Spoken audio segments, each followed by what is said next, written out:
India voice, आपकी सोच, आपकी आवाज। बेहद स्वागत आप सभी का। मैं आपके साथ अब्दुल नबी हसन। हरियाणा पंजाब का खास बुलेटिन देखना शुरू कर चुके हैं आप।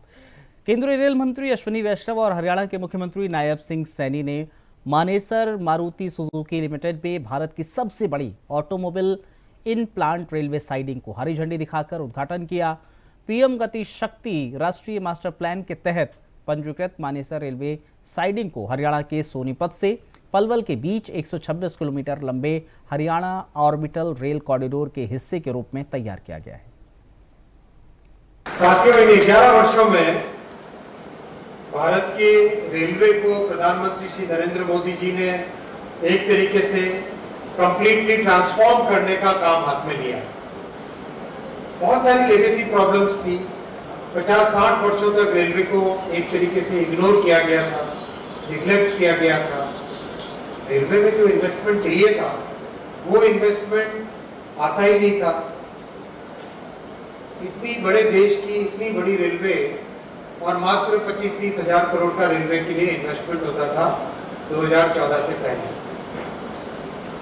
ऐसे में जो पुराने लेगेसी प्रॉब्लम्स थे, उन प्रॉब्लम्स एक्यूमुलेट हो के बड़ी एक सीरियस समस्या में रेलवे था 2014 में। वहां से आज तक इन 11 वर्षों में मोदी जी ने एक सस्टेन्ड वे में, एक बहुत ही मेथोडिकल वे में रेलवे के डेवलपमेंट का काम किया। सबसे पहले रेलवे का बजट बढ़ाया। रेलवे का जो बजट 24-25 हजार करोड़ होता था उसको बढ़ा के 2.5 लाख करोड़ तक लेके आए। हर तरीके से प्रोजेक्ट के एग्जीक्यूशन पे फोकस किया। किस तरह से यात्रियों को नई सुविधाएं मिले उस पर ध्यान दिया। चाहे स्टेशन को नए तरह के स्टेशन बनाना हो, चाहे हम सबको ध्यान है पहले ट्रेन के अंदर टॉयलेट्स की व्यवस्था तक नहीं थी। एक छोटा सा होल सा बना रहता था और पूरी की पूरी पटरियां गंदी रहती थी, स्टेशन गंदे रहते थे। एक अलग ही रेलवे की देश में लोगों के मन में एक छवि सी बन गई थी और असुविधा रहती थी। वहां से लाके साफ सफाई, नए तरह की टेक्नोलॉजी, नए तरह के प्रोजेक्ट मैनेजमेंट, हर तरह से यात्रियों की सुविधा, हर तरह से इंडस्ट्री को कैसे जोड़ना, इन सब पे मोदी जी ने इन 11 वर्षों में बहुत ध्यान दिया और उसका परिणाम है आज कई लेगेसी इश्यूज, पुरानी समस्याएं एक एक करके समाप्त हो रही है। आज हम सब मिलकर के इस बात के साक्षी बन रहे हैं जब हमारे मारुति सुजुकी मानेसर प्लांट में भारत की सबसे बड़ी automobile in plant railway siding का लोकार्पण ये कर रही है। इस परियोजना पर लगभग 1,17,091 मिलियन रुपए खर्च हुए हैं। बड़ी एक खुशी की बात है, गर्व की बात है कि मार्च 2024 में देश के यशस्वी प्रधानमंत्री आदरणीय नरेंद्र मोदी जी ने गुजरात में भारत की पहली ऑटोमोबाइल नई प्लांट रेलवे साइडिंग का वो उद्घाटन किया था। आज उसी श्रृंखला में यह दूसरी और उससे बड़ी परियोजना हरियाणा में साकार हो रही है।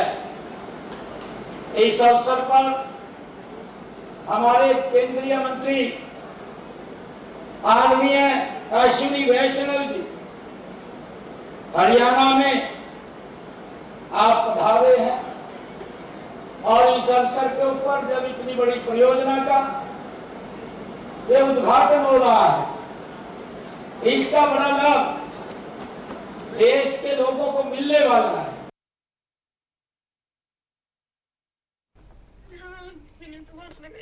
हरियाणा के मुख्यमंत्री नायब सिंह सैनी ने कहा है कि महापौर अपने अपने शहरों में प्रथम नागरिक होने के साथ वहां के विकास और प्रगति के प्रत्यक्ष सारथी भी हैं। उन्होंने कहा है कि महापौर सरकार की नीतियों और योजनाओं को धरातल पर उतारते हैं, नागरिकों की आकांक्षाओं को समझते हैं और उनकी समस्याओं का समाधान करते हैं। स्थानीय स्वशासन और परिकल्पना की महापौर रीढ़ के समान हैं।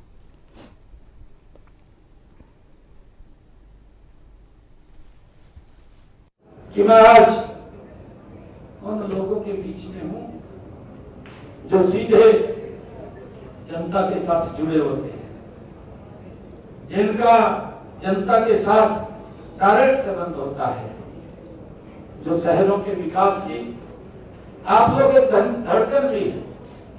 मुझे खुशी है और जो विकसित भारत की आप लोग एक मजबूत नींव भी है। तो आदरणीय प्रधानमंत्री जी का सपना है और उन्होंने कहा है, हम देख भी रहे हैं 11 वर्ष गौरवशाली आदरणीय प्रधानमंत्री जी के पूरे हुए हैं।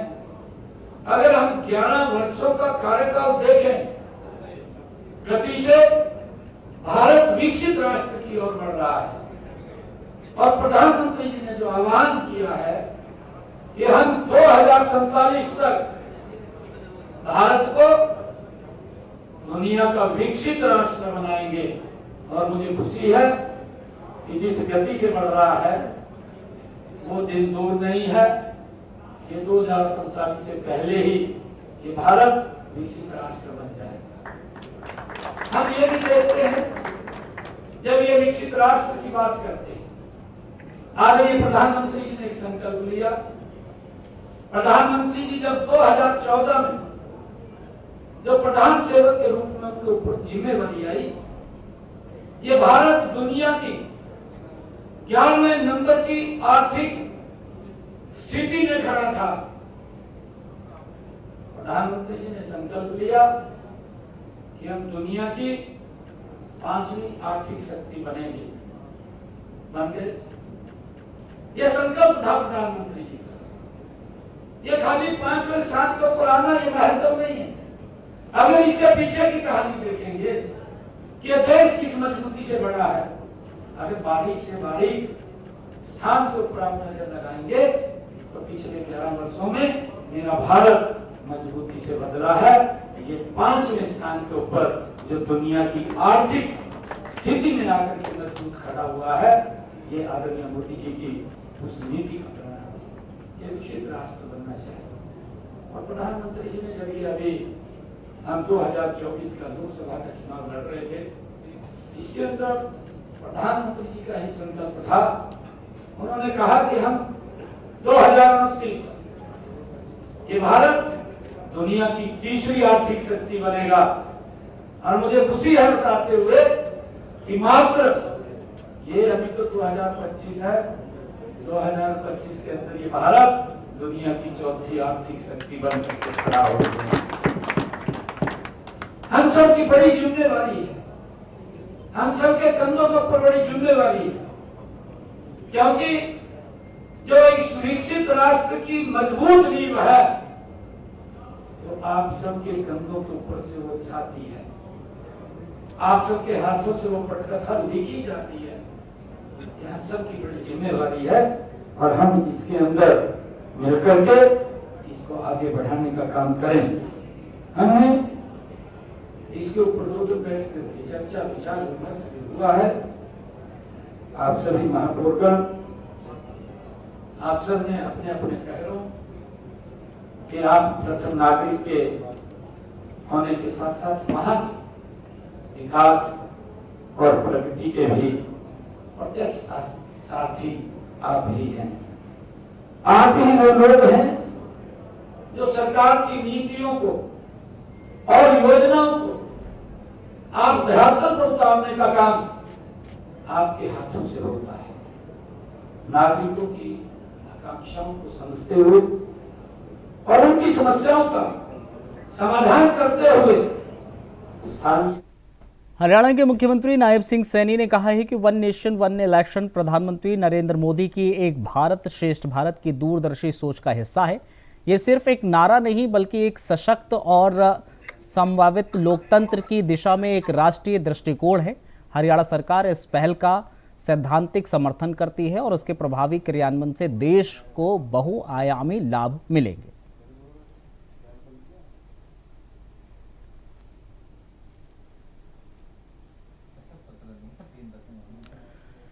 खबर अमृतसर से। यहां पर 2 दिन के कोविड के 5 नए मामले सामने आए हैं। हालांकि 2 दिन में कोविड के नए वेरिएंट के 5 नए मामले सामने आए, लेकिन फिर भी इनसे घबराने की जरूरत नहीं है। ये विचार civil surgeon Amritsar doctor Kirandeep Kaur ने कोविड के 5 मामलों की पुष्टि करते हुए कहा है।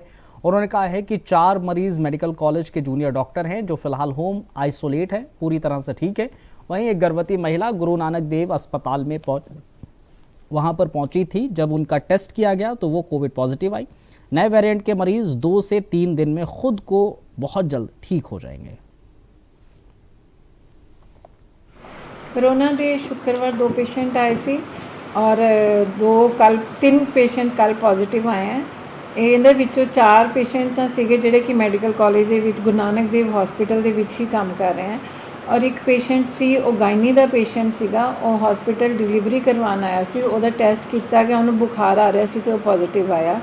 ਇਹ ਸਾਰੇ पेशेंट ਹੁਣ ਸਾਰੇ ਦੇ ਸਿੰਪਟਮਸ ਫ੍ਰੀ ਹੈ। ਇਹਨਾਂ ਨੂੰ ਕੋਈ ਖਾਂਸੀ ਜ਼ੁਕਾਮ ਜਾਂ ਬੁਖਾਰ ਨਹੀਂ ਹੈ। ਇਹਨਾਂ ਨੂੰ ਹੋਮ ਆਈਸੋਲੇਟ ਕੀਤਾ ਗਿਆ। ਕਿੰਨਾ ਰਿਸਕੀ ਜਿਹੜਾ ਇਹ ਨਵਾਂ ਵੇਰੀਐਂਟ ਆਇਆ ਇਹਦੇ ਕਿੰਨਾ ਖਤਰਨਾਕ ਹੈ ਜੀ? ਇਹ ਨਵਾਂ ਵੇਰੀਐਂਟ ਬਿਲਕੁਲ ਵੀ ਖਤਰਨਾਕ ਨਹੀਂ ਹੈ, ਇਸ ਲਈ ਇਸ ਤੋਂ ਘਬਰਾਉਣ ਦੀ ਲੋੜ ਨਹੀਂ। ਇਹਦੇ ਵਿੱਚ ਨਾਰਮਲ ਸਿੰਪਟਮਸ ਜਿਵੇਂ ਆਪਾਂ ਨੂੰ ਖਾਂਸੀ ਜ਼ੁਕਾਮ ਬੁਖਾਰ ਹੁੰਦਾ ਹੈ ਉਵੇਂ ਦੇ ਸਿੰਪਟਮਸ ਹੀ ਆਉਂਦੇ ਹੈ, ਜਿਹੜਾ ਕਿ 4-5 ਦਿਨਾਂ ਵਿੱਚ ਬਿਲਕੁਲ ਠੀਕ ਹੋ ਜਾਂਦਾ ਹੈ। ਇਹਦੇ ਲਈ ਕੋਈ ਘਬਰਾਉਣ ਦੀ ਲੋੜ ਨਹੀਂ। ਨਾਰਮਲ ਮੈਡੀਸਨ ਲੈਣੀ ਹੁੰਦੀ ਹੈ, ਇਹਦੇ ਵਿੱਚ ਕਰੋਸਿਨ ਵਗੈਰਾ ਇਹੀ ਲੈਣੀ ਹੈ, ਹੋਰ ਕੁਝ ਨਹੀਂ ਲੈਣਾ ਅਤੇ ਹੋਮ ਆਈਸੋਲੇਟ ਕੀਤਾ ਜਾਂਦਾ ਹੈ। ਕੋਈ ਪੈਨਿਕ ਹੋਣ ਦੀ ਲੋੜ ਨਹੀਂ ਹੈ। ਕਿੰਨੇ ਟੈਸਟ ਕਿੱਥੇ ਅਵੇਲੇਬਲ ਹੈ? ਕਿੰਨੇ ਟੈਸਟ ਇਹਨਾਂ ਦੇ ਟੈਸਟ ਪਹਿਲਾਂ ਮੈਡੀਕਲ ਕਾਲਜ ਵਿੱਚ ਹੋ ਰਹੇ ਸੀਗੇ। ਸਸਪੈਕਟਡ ਪੇਸ਼ੈਂਟ ਜਿਹੜੇ ਹੁੰਦੇ ਸੀ ਉਹਨਾਂ ਦੇ ਮੈਡੀਕਲ ਕਾਲਜ ਵਿੱਚ ਸੈਂਪਲ ਲਏ ਜਾਂਦੇ ਸੀ। ਹੁਣ ਮਤਲਬ ਸੋਮਵਾਰ ਤੋਂ ਆਪਣੇ ਜਿਹੜਾ ਸਿਵਲ ਹਸਪੀਟਲ ਦੇ ਵਿੱਚ ਵੀ ਰੈਪਿਡ ਟੈਸਟ ਕਿਟਸ ਰੱਖੀਆਂ ਗਈਆਂ। ਜਿਹੜੇ ਵੀ ਪੇਸ਼ੈਂਟ ਆਣਗੇ ਉਹਨਾਂ ਦੇ ਮਤਲਬ 3-4 ਦਿਨਾਂ ਤੋਂ ਜ਼ਿਆਦਾ ਸਿੰਪਟਮਸ ਹੈ ਉੱਥੇ ਐਡਮਿਟਡ ਹੋਣਗੇ, ਫਿਰ ਉਹਨਾਂ ਦੇ ਟੈਸਟ ਕੀਤੇ ਜਾਣਗੇ। ਬਾਬਾ ਬਕਾਲਾ 'ਚ ਵੀ ਸ਼ੁਰੂ ਕੀਤੇ ਗਏ ਹੈ, SDH ਵੀ, ਔਰ ਜਿੰਨੀਆਂ ਵੀ ਹੈਲਥ ਫੈਸਿਲਿटीज़ हैं उन्हें भी टेस्ट शुरू किए। सिविल हॉस्पिटल में शिवसेना उद्धव बाला साहिब ठाकरे के पंजाब अध्यक्ष योगराज शर्मा का हाजीपुर तलवाड़ा दौरे के दौरान हाजीपुर में भव्य स्वागत हुआ, जिसकी देखरेख संगठन मंत्री पंजाब प्रदेश रामपाल शर्मा ने की। और पंजाब अध्यक्ष योगराज शर्मा ने प्रेस कॉन्फ्रेंस में बताया कि मुकेरिया, हाजीपुर और तलवाड़ा के आसपास के क्रशर बेधड़क चल रहे हैं, जिससे राहगीर बहुत ही परेशान हैं। और पिछले समय से लगभग 10 लोगों की मृत्यु ओवरलोड क्रशर की गाड़ियों से हो रही है, जो बहुत ही निंदनीय है। माइनिंग विभाग सोया हुआ है, प्रशासन की नाक तले कारोबार चल रहा है। ਸੀਕਲੀ ਤੇ ਮੇਰੀ ਪਰਸਨਲ ਵਿਜ਼ਿਟ ਹੈ, ਪਰ ਉਹਦੇ ਉਪਰੰਤ ਹੀ ਜਦੋਂ ਆਪਾਂ ਕਿਸੇ ਵੀ ਇਸ ਰੂਟ ਤੇ ਜਾਈਏ ਜਿਹੜੇ ਵੀ ਆਪਣੇ ਪੁਰਾਣੇ ਬ੍ਰਿਟਿਸ਼ ਸ਼ਿਵ ਸੈਨਿਕ ਨੇ ਕੋਸ਼ਿਸ਼ ਹੁੰਦੀ ਹੈ ਉਹਨਾਂ ਨੂੰ ਮਿਲਦੇ ਜਾਈਏ। ਇਸ ਕਰਕੇ ਸਾਡੇ ਪੰਡਿਤ ਰਾਮਪਾਲ ਸ਼ਰਮਾ ਜੀ, ਪੰਡਿਤ ਕਿਸ਼ਨ ਕੁਮਾਰ ਜੀ ਜਿਹੜੇ ਸਾਡੇ ਸੰਗਠਨ ਮੰਤਰੀ ਨੇ, ਰਾਮਪਾਲ ਜੀ ਪੰਡਿਤ ਜੀ ਨੇ, ਇਹਨਾਂ ਨੂੰ ਫੋਨ ਕੀਤਾ ਸੀਗਾ ਤੇ ਕਹਿੰਦੇ ਵੀ 10 ਮਿੰਟ ਲਈ ਆਪਾਂ ਹਾਜੀਪੁਰ ਰੁਕਣਾ, ਕਿਉਂਕਿ ਸਾਡੇ ਇੱਥੇ ਜਿਹੜੇ ਸ਼ਿਵ ਸੈਨਿਕ ਆ ਉਹ ਉੱਥੇ ਬੈਠੇ ਆ। ਉਹਨਾਂ ਨੇ ਸਾਡਾ ਮਾਨ ਸਨਮਾਨ ਕੀਤਾ। ਤਾਂ ਸਾਡੀ ਕੋਸ਼ਿਸ਼ ਇਹੀ ਰਹਿੰਦੀ ਹੈ ਵੀ ਆਪਾਂ ਜਿਸ ਇਲਾਕੇ 'ਚ ਵੀ ਜਾਈਏ ਉੱਥੇ ਪੁਰਾਣੇ ਲੋਕ ਆ ਜਿਹੜੇ ਸਨਾਤਨ ਨਾਲ ਬਹੁਤ ਪਿਆਰ ਕਰਦੇ, ਤਾਂ ਕੋਸ਼ਿਸ਼ ਸਾਡੀ ਇਹ ਰਹਿੰਦੀ ਵੀ ਉਹਨਾਂ ਨੂੰ ਮਿਲ ਕੇ ਮਾੜਾ ਮੋਟਾ ਉਹਨਾਂ ਕੋਲ ਮਾਰਗਦਰਸ਼ਨ ਲੈ ਲਈਏ ਤੇ ਛੋਟਾ ਮੋਟਾ ਆਪਾਂ ਉਹਨਾਂ ਨੂੰ ਦੇ ਕੇ ਨਾਲ ਪਾਰਟੀ ਦਾ ਜਿਹੜਾ ਕੰਮ ਉਹ ਚੱਲਦਾ। ਦੇਖੋ ਜਿਹੜੀ ਮਾਈਨਿੰਗ ਪਾਲਿਸੀ ਹੈਗੀ ਆ ਉਹਦੀ ਤੇ ਸ਼ਰੇਆਮ ਪੰਜਾਬ 'ਚ ਧੱਜੀਆਂ ਤੇ ਉੱਡੀ ਰਹੀਆਂ ਨੇ। ਬਹੁਤ ਵੱਡੀ ਰਾਜਨੀਤਿਕ ਸ਼ਰਮ ਦੇ ਦਾਇਰੇ ਦੇ ਵਿੱਚ ਜਿਹੜੇ ਲੋਕ ਹੈਗੇ ਨੇ ਉਹ ਲੋਕ ਇਹ ਸਾਰੇ ਘਿਨਾਉਣੇ ਕੰਮ ਜਿਹੜੇ ਕਰ ਰਹੇ ਨੇ, ਕਿਉਂਕਿ ਜਿਸ ਤਰ੍ਹਾਂ ਸਾਨੂੰ ਪਤਾ ਲੱਗਾ ਵੀ ਇੱਥੇ 7-8 ਮੌਤਾਂ ਵੀ ਜਿਹੜੀਆਂ ਹੈਗੀਆਂ ਰੋਡ ਐਕਸੀਡੈਂਟ ਦੇ ਕਾਰਨ ਹੋਈਆਂ, ਜਿਹਦੇ ਵਿੱਚ ਬਿਲਕੁਲ ਉਹਦੀ ਕੰਪਲੇਂਟ ਕੀਤੀ ਜਾ ਸਕਦੀ ਹੈ। ਨਹੀਂ ਕੋਈ ਸੁਣਦਾ ਤਾਂ ਮੈਨੂੰ ਇਹ ਲੱਗਦਾ ਵੀ ਆਪਾਂ ਆਦਰਨੀ ਹਾਈ ਕੋਰਟ ਨੂੰ ਲਿਖੀਏ ਇਸ ਰੋਡ ਦੇ ਉੱਤੇ ਜਿਹੜੀ ਮਾਈਨਿੰਗ ਆ ਬੜੇ ਉੱਚੇ ਪੱਧਰ ਤੇ ਹੋ ਰਹੀ ਆ, ਔਰ ਇੱਕ ਮਾਫੀਆ ਜਿਹੜਾ ਮਾਈਨਿੰਗ ਦਾ ਉਹ ਬੜੇ ਉੱਚੇ ਪੱਧਰ ਤੇ ਕੰਮ ਕਰ ਰਿਹਾ, ਜਿਸ ਕਰਕੇ ਓਵਰਲੋਡ ਗੱਡੀਆਂ ਜਿਹੜੀਆਂ ਹੈਗੀਆਂ ਸਵੇਰ ਤੋਂ ਲੈ ਕੇ ਸ਼ਾਮ ਤੱਕ ਨਿਕਲਦੀਆਂ। ਜੇ ਉਹ ਗੱਡੀਆਂ ਇਹਨਾਂ ਨੇ ਕੱਢਣੀਆਂ ਵੀ ਹੈਗੀ ਤਾਂ ਉਹਨਾਂ ਦਾ ਟਾਈਮ ਪੀਰੀਅਡ ਹੋਣਾ ਚਾਹੀਦਾ। ਫਿਰ ਰਾਤ ਇੰਨੇ ਵਜੇ ਤੋਂ ਬਾਅਦ ਇਹ ਗੱਡੀਆਂ ਜਿਹੜੀਆਂ ਹੈਗੀਆਂ ਰੋਡ ਕ੍ਰਾਸ ਕਰਨ, ਤੇ ਮੈਨੂੰ ਲੱਗਦਾ ਸਾਡੇ ਲੋਕਾਂ ਨੂੰ ਅੱਗੇ ਆਉਣਾ ਪਏਗਾ। महिला और बाल विकास ने एक साथ मिक्स्ड कॉल से अंतर्राष्ट्रीय योग कार्यक्रम में पंजीकरण किया। अंतर्राष्ट्रीय योग दिवस प्रोटोकॉल प्रशिक्षण शिविर में महिला और बाल विकास और लाभार्थियों ने हिस्सा लिया। इस दौरान जिला परिषद सीईओ वीरेंद्र ढुल साइकिल से योग शिविर तक पहुंचे। योग अभ्यास में बतौर मुख्य अतिथि शामिल हुए।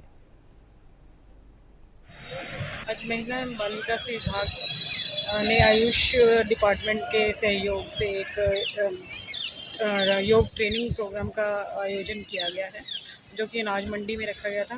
तो हमारे बीच में मुख्य अतिथि सीईओ जिला परिषद वीरेंद्र ढोल जी हमारे बीच में उपस्थित हुए थे। उन्होंने सभी महिलाओं को, बच्चों को, गर्भवती महिलाओं को, दूध पिलाने वाली बेनिफिशियरी जो हमारे हैं उनको भी उन्होंने इसमें भाग लिया है। आंगनवाड़ी वर्कर, सुपरवाइजर, CDPOs में, और पूरा WCD स्टाफ आज यहाँ उपस्थित था। तो इसमें भाग लेने का मकसद यही था कि उनको सब जो है स्वास्थ्य को अपना ध्यान रखें, और उन्होंने भी अच्छा संदेश महिलाओं के लिए, बच्चों के लिए यही दिया कि योग जो है बहुत ज़रूरी है अच्छी सेहत के लिए। इसमें एक मिस कॉल दी गई है मैडम जी। आज यहाँ पे एक सभी विश्व रिकॉर्ड बनाने के लिए एक मिस कॉल दी गई है, जिसमें कि सभी प्रतिभागी थे जिन्होंने मिस कॉल एक नंबर पे देके अपने आप को योग अभियान में रजिस्टर्ड किया है। हरियाणा के यमुनानगर के जगाधरी में सबरवाल हॉस्पिटल के पीछे डॉक्टर सबरवाल का निवास है। इस कोठी पर डॉक्टर सबरवाल, उनकी पत्नी उस समय बेहोश मिले जब लगातार दरवाज़ा खटखटाया और आवाज़ देने के बाद भी उन्होंने दरवाज़ा नहीं खोला। जब घर का मालिक और अस्पताल स्टाफ के लोग अंदर पहुंचे तो हालात कुछ अलग ही बयां कर रहे थे। घर में दोनों पति पत्नी बेहोश पड़े थे। कमरे की अलमारियां खुली पड़ी थीं। आशंका व्यक्त की जा रही है कि घर का नेपाली नौकर, जो 2 महीने पहले ही इस घर में एक एजेंसी के जरिए आया था, डॉक्टर दंपत्ति को चाय में कोई नशीला पदार्थ पिलाकर उन्हें बेहोश करके घर से कीमती सामान लेकर फरार हो गया। पता चला है कि नौकर सुनील जाते जाते DVR भी अपने साथ ले गया है। इस मामले में पुलिस को सूचना दी गई है। फिलहाल पुलिस मामले की जाँच कर रही है। मैं सर आया पहले, उसके बाद मैं किचन में गया, आम की टोकरी रखा, उसके बाद मैं बाहर आ गया, अपने काम में लग गया। तो नीरज भैया लेने वाले हैं। उसके बाद में सर नीरज भैया ने मुझे अंदर भेजा, मैं आवाज़ मारा, कोई रिस्पॉन्स नहीं आया। उसके बाद बाहर आई, फिर नीरज भैया ने बेल मारी, फिर कोई रिस्पॉन्स नहीं मिला। उसके बाद नीरज भैया, मैं और एक और 3 बंदे हम अंदर गए, तो आंटी अंकल बेहोश पड़े थे। तो आप क्या काम करते हैं यहाँ माली में काम करता हूँ सर। तो क्या लगता है कौन कर गया ये जो नेपाली नौकर था सर, उसी का काम है, क्योंकि वो सुबह आंटी अंकल को चाय बना के देता था। मॉर्निंग में सुबह वही सबसे पहले आता था। तो आज जब आप आए तो था यहाँ पे? नहीं था सर, जा चुका था उस टाइम।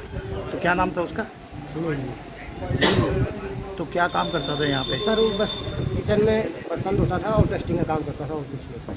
चाय वही बना के देता था सर को? चाय वही सुबह बना के देता था। तो अब कैसी हालात है? आंटी थोड़ा नॉर्मल है, अंकल अभी। सूचना मिली थी कि जगाधरी में सबरवाल हॉस्पिटल के डॉक्टर और उनकी वाइफ बेहोशी की हालत में है। वहां हम पहुंचे थे। अभी उनको होश नहीं आया है, और अभी तक ये नहीं पता लग पाया कि उनको क्या नशीला पदार्थ दिया है। लेकिन नौकर वहां अभी 2 महीने पहले उन्होंने रखा था, वो फरार है। अभी वो क्या लेके गया वो डॉक्टर साहब और उनकी मिसेज जब होश में आएंगे तभी पता लग पाएगा। उसके लिए हमने कई टीमें गठित कर दी हैं। पुलिस अधीक्षक यमुनानगर श्री सुरेंद्र बोरिया जी के दिशा निर्देश पर CIA 1, 2 और अन्य टीमें, हमारे थाने की भी 7-8 टीमें तैयार करके उसकी खोजबीन के लिए लगा दी गई है। जल्दी उसको पकड़ लिया जाएगा और उससे जो भी सामान वो लेके गए बरामद कर लिया। सर कहाँ का रहने वाला था ये? कितने दिन पहले आया था? ये मूल निवासी नेपाल का था, और ये 2 महीने पहले ही किसी एजेंसी के थ्रू डॉक्टर साहब के पास आया था। अब बस उसमें अभी टीमें बना दी हैं। डॉक्टर साहब के अभी बयान नहीं हो पाए हैं। वो अभी जैसे ही बयान देंगे उसमें क्या क्या सामान गया उनके घर से, वो अपने बयान में ही बता पाएंगे। अभी तक ये नहीं पता लग पाया कि क्या सामान गया। हमने वहां फोरेंसिक की टीम बुला के घटना स्थल का मुआयना करवा के वहां से जो सबूत हैं उनको वो नष्ट ना करते कोई, वो हमने इकट्ठे कर लिए हैं। और जैसे डॉक्टर साहब बयान देंगे उनके बयान के आधार पर FIR भी दर्ज करेंगे, और उसमें जो उनका सामान गया है उसको जल्द से जल्द अपराधी को पकड़ के बरामद करवाएंगे। हाँ, चाय में कह रहे हैं वो कोई नशीला पदार्थ डाल रहा है। चाय का जो कप बचा हुआ था उसको हमने फोरेंसिक की टीम को साथ लेके उसको सैंपलिंग के लिए रख लिया है और वो अभी स्थिति उनकी नियंत्रण में है, लेकिन वो बेहोशी की हालत में है। जैसे ही उसमें आएंगे उनसे हम संपर्क करके उनके कथन अंकित करके कार्रवाई करेंगे। खबर कुरुक्षेत्र से है, जहां मेरा पानी मेरी विरासत स्कीम के तहत धान की सीधी बिजाई पर सरकार किसानों को प्रोत्साहन राशि दे रही है। कुरुक्षेत्र में पिछले साल 8,000 एकड़ में सीधी बिजाई से धान लगाई गई थी। इस बार 1,14,000 में सीधी बिजाई होगी। सरकार के जरिए पानी बचाने के लिए प्रयास लगातार किया जा रहा है। इसी के चलते सरकार के जरिए मेरा पानी मेरा विरासत जैसी योजनाएं शुरू की गई हैं। ये जिला कुरुक्षेत्र में लगभग 1,14,000 हेक्टेयर में धान की बिजाई होती है, जिसमें से लगभग 20,000 एकड़ में धान की सीधी बिजाई भी होती है। और इस समय धान की सीधी बिजाई भी जोरों पर है और रोपाई का कार्य भी साथ साथ जोरों पर है, क्योंकि 15 जून के बाद हमारी धान की सीधी बिजाई और रोपाई दोनों स्टार्ट हो जाती है। और धान की सीधी बिजाई तो उससे पहले ही स्टार्ट हो जाती है। तो मैं किसान भाइयों से अनुरोध करूँगा कि जो अभी भी धान की सीधी बिजाई कर रहे हैं या करना चाहते हैं तो 1-2 दिन है वो कर सकते हैं। उसमें अपने खेत को बिल्कुल समतल कर लें कंप्यूटर करा से, घोड़ी से, और 2 तरीके से इसकी बिजाई करें। एक तो तरबत्तर में या सूखे में। तरबत्तर में तो खेत को अच्छे से 2-3 बार जुताई करने के उपरांत आप उसमें सिंचाई कर दें और जैसे ही बत्तर आता है उसमें आप बिजाई कर सकते हैं। और सूखे में बिजाई करने उपरांत तुरंत पानी दे दें। तो ये हमारे गांव-गांव में इस पर तकनीकी सत्र भी आयोजित किए जा रहे हैं। ज़्यादा जानकारी आप 1-2 घंटे के सेशन होते हैं, वहाँ पर आप प्राप्त कर सकते हैं। उन जितने भी तकनीकी सत्र गांव में आयोजित किए जा रहे हैं वहाँ पर आप लेकर जानकारी ले सकते हैं। और कितने एकड़ में बिजाई की गई थी? अब की बार क्या टारगेट मान के चल रहा है? हाँ, देखिए, धान की सीधी बिजाई का पिछली बार हमारा 20,000 का टारगेट था, लेकिन जब हमने ग्राउंड पे वेरीफाई किया वो एक्चुअल वेरिफिकेशन में हमारा लगभग 8,000 एकड़ वेरीफाई हुआ था, और जिसकी प्रोत्साहन राशि हमने अभी कुछ ही दिन पहले सभी किसानों के खातों में डाल दी है। इस साल धान की सीधी बिजाई की प्रोत्साहन राशि जो है पिछले साल से 500 रुपये बढ़ा दी गई है, यानी 4500 रुपये कर दिया। पिछले साल 4,000 थी, अब की बार 500 रुपये बढ़ा के देने की कोशिश की जा रही है। किसानों को समझाया जा रहा है, जागरूक किया जा रहा है। मेरा आप सबके सभी किसानों से अनुरोध है कि वो हमारे पोर्टल पर इसका पंजीकरण कराएं समय रहते। पंजीकरण उपरांत आप इसकी बिजाई करें। होशियारपुर के एसपी संदीप कुमार मलिक के जरिए एक प्रेस कॉन्फ्रेंस के दौरान जानकारी देते हुए बताया गया कि पंजाब सरकार के जरिए चलाई गई युद्ध नशे के विरुद्ध के चलते स्मगलर्स और गैंगस्टर्स पर नकेल कसी जा रही है, जिसके चलते पुलिस के जरिए सौरभ जिंदल और सभी गैंग से ताल्लुक रखने वाले एक व्यक्ति को पुलिस ने 2 पिस्टल, 32 बोर के कारतूस, 1 पिस्टल 9 mm सहित गिरफ्तार किया है। जानकारी देते हुए ये बताया गया, पुलिस के जरिए पिछले महीने सौरभ जिंदल, जो कि एक गैंगस्टर है, विदेश से अपना रैकेट चलाता है, जिसमें वो नाजायज़ हथियार और नशा तस्करी, हवाले के रुपए का काम करता है। पंजाब में बैठे उसके कारिंदे उसके इशारों पर काम करते हैं, जिसके चलते पुलिस के जरिए गैंगस्टर पर नकेल कसी जा रही है। पंजाब पुलिस वालों युद्ध नशा विरुद्ध पूरे स्टेट ਦੇ ਵਿੱਚ ਚੱਲ ਰਿਹਾ ਹੈ। ਉਹਦੇ ਤਹਿਤ ਹੀ ਹੁਸ਼ਿਆਰਪੁਰ ਪੁਲਿਸ ਨੂੰ ਵੀ ਇੱਕ ਅੱਛੀ ਉਪਲਬਧੀ ਫੇਰ ਮਿਲੀ ਹੈ। ਪਿਛਲੀ ਵਾਰ ਵੀ ਮੈਂ ਤੁਹਾਡੇ ਸਾਰੇ ਨਾਲ ਰੂਬਰੂ ਹੋਇਆ ਸੀਗਾ ਤੇ ਅਸੀਂ ਇੱਕ ਹਵਾਲਾ ਨੈਟਵਰਕ ਜਿਹਦੇ ਵਿੱਚ ਅਸੀਂ ਕਈ ਐਕਿਊਜ਼ ਫੜੇ ਸੀਗੇ, ਹਥਿਆਰਾਂ ਦੀ ਖੇਪ ਸਾਨੂੰ ਬਰਾਮਦ ਹੋਈ ਸੀਗੀ, ਨਾਲ ਇੰਟੌਕਸੀਕੈਂਟ ਸਬਸਟੈਂਸਸ ਮਿਲੇ ਸੀਗੇ, ਡਰਗ ਮਨੀ ਰਿਕਵਰ ਹੋਇਆ ਸੀਗਾ, ਗੱਡੀਆਂ ਰਿਕਵਰ ਹੋਈ ਸੀਗੀ। ਉਹਦੇ ਤਹਿਤ ਹੀ ਮੈਂ ਪਿਛਲੀ ਵਾਰ ਵੀ ਤੁਹਾਨੂੰ ਦੱਸਿਆ ਸੀਗਾ ਕਿ ਅਸੀਂ ਉਹ 3 ਮਹੀਨੇ ਤੋਂ ਉਹਦੇ ਤੇ ਕੰਮ ਕਰ ਰਹੇ ਸੀਗੇ। ਉਸ ਸੀਕੁਐਂਸ ਦੇ ਵਿੱਚ ਹੀ ਹੁਣ ਅਸੀਂ ਫਿਰ ਇੱਕ ਹੋਰ ਐਕਿਊਜ਼ ਨੂੰ ਫੜਿਆ ਹੈਗਾ। ਇਹਦਾ ਨਾਮ ਹੈਗਾ ਨੀਰਜ ਕੁਮਾਰ ਉਰਫ ਰਾਂਝਾ। ਇਹ ਹੁਸ਼ਿਆਰਪੁਰ ਦਾ ਹੀ ਰਹਿਣ ਵਾਲਾ ਹੈ। ਇਹਦੇ ਤੋਂ ਸਾਨੂੰ 3 ਵੈਪਨਸ ਰਿਕਵਰ ਹੋਏ ਹੈ। ਇੱਕ ਬਲੌਕ ਪਿਸਟਲ ਹੈਗਾ 9 mm ਤੇ 2 ਕੰਟਰੀ ਮੇਡ ਪਿਸਟਲਸ ਹੈਗੇ 32 ਬੋਰ। ਇਹ 3 ਇਲੀਗਲ ਵੈਪਨ ਇਹਦੇ ਤੋਂ ਬਰਾਮਦ ਹੋਏ ਹੈ, ਜੋ ਹਾਲ ਕੀ ਘੜੀ ਪਹਿਲਾਂ ਸਾਨੂੰ ਇਹ ਫੀਚਰ ਹੋਰ ਕਿਹਾ ਸੀਗਾ ਪੁਰਾਣੇ ਜੋ ਮੁਕਦਮੇ ਦਰਜ ਹੋਏ ਹੈ। ਜੋ ਅਸੀਂ ਇਹਦਾ ਮੈਂ ਤੁਹਾਨੂੰ ਦੱਸ ਦਿੰਦਾ ਕਿ ਇੱਕ ਸਾਹਿਲਪ੍ਰੀਤ ਬੰਦਾ ਅਸੀਂ ਫੜਿਆ ਸੀਗਾ ਜੋ 5ਵੇਂ ਮਹੀਨੇ ਦੇ ਵਿੱਚ, ਉਹਦੇ ਤੋਂ ਸਾਨੂੰ 149 ਗ੍ਰਾਮ ਆਫ ਹੈਰੋਇਨ ਰਿਕਵਰ ਹੋਈ ਸੀਗੀ। ਜਦੋਂ ਅਸੀਂ ਉਹਦੇ ਨੈਟਵਰਕ ਨੂੰ ਬਸਟ ਕੀਤਾ ਤੇ ਪਤਾ ਲੱਗਿਆ ਸੀਗਾ ਕਿ ਇੱਕ ਸੌਰਭ ਜਿੰਦਲ, ਜਿਹਦਾ ਨਾਮ ਪਹਿਲਾਂ ਵੀ ਸਾਨੂੰ ਕਈ ਕੇਸਿਸ ਦੇ ਵਿੱਚ ਫੀਚਰ ਹੋਇਆ ਹੈ, ਤੇ US ਦੇ ਵਿੱਚ ਬੈਠਾ ਹੈ ਤੇ ਇਸ ਨੈਟਵਰਕ ਨੂੰ ਆਪਰੇਟ ਕਰਦਾ ਹੈ। उसी नेटवर्क ਦੇ ਵਿੱਚ ਇੱਕ ਹਿੰਮਤ ਨਾਂ ਦਾ ਬੰਦਾ ਫੀਚਰ ਹੋਇਆ ਸੀ, ਇੱਕ ਐਕਿਊਜ਼ ਜਿਹੜਾ कि ਅੱਜ ਅਸੀਂ ਫੜਿਆ।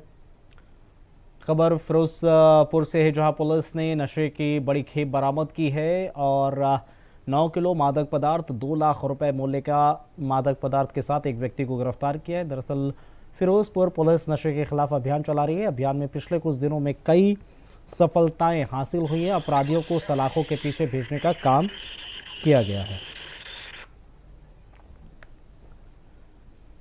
चलिए इस बुलेटिन में फिलहाल इतना ही, इजाजत दीजिए, नमस्कार।